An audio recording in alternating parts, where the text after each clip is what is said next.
नमस्कार दोस्तों, आज हम बात करने वाले हैं कराटे की। लेकिन सिर्फ खेल या फाइट की नहीं, बल्कि उस इतिहास की जिसने कराटे को जन्म दिया।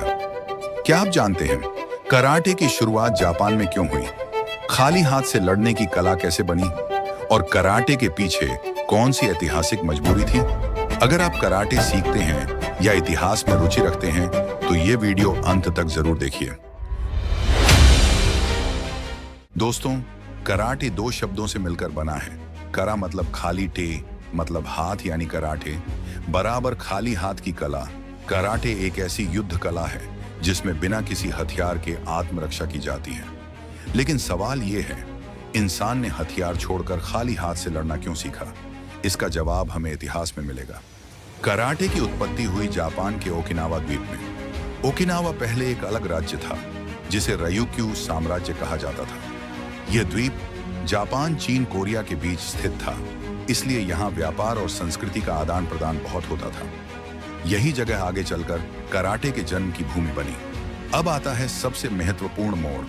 15वीं शताब्दी में ओकिनावा के राजा शोशिन ने आदेश दिया, आम लोग हथियार नहीं रखेंगे। तलवार, भाला, धनुष सब जब्त। बाद में 1609 ईस्वी में जापान के सत्सुमा क्लैन ने ओकिनावा पर कब्जा किया और हथियारों पर प्रतिबंध और सख्त कर दिया।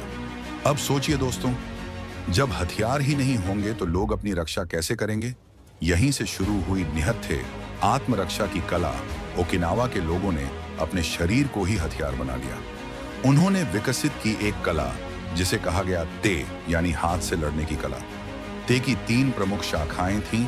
एक शुरी ते, राजमहल की शैली। 2 नाहा ते, शक्तिशाली और श्वसन आधारित। 3 तोमारी ते, आम जनता की व्यावहारिक शैली। यही तीनों आगे चलकर आधुनिक कराटे की नींव बनी। ओकिनावा का चीन से गहरा रिश्ता था। चीनी योद्धा और गुरु अपने साथ लाए कुंग फू तकनीकें, श्वास नियंत्रण, शरीर की आंतरिक शक्ति।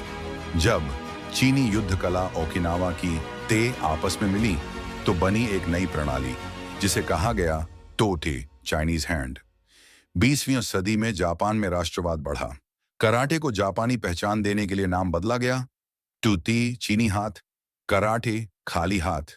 यह सिर्फ नाम का बदलाव नहीं था, बल्कि कराटे के दर्शन का भी विकास था। अब आते हैं आधुनिक कराटे के पिता, गिचिन फुनाकोशी।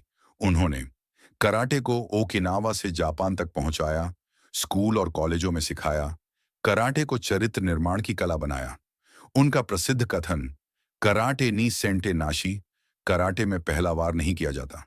कराटे सिखाता है आत्मनियंत्रण, अनुशासन, सम्मान, अहिंसा। इसलिए इसे कहा गया कराटे डो, यानी जीने का मार्ग। दोस्तों, आज हमने जाना कराटे की शुरुआत कहां से हुई, हथियारों के प्रतिबंध ने इसे कैसे जन्म दिया और कराटे कैसे बना।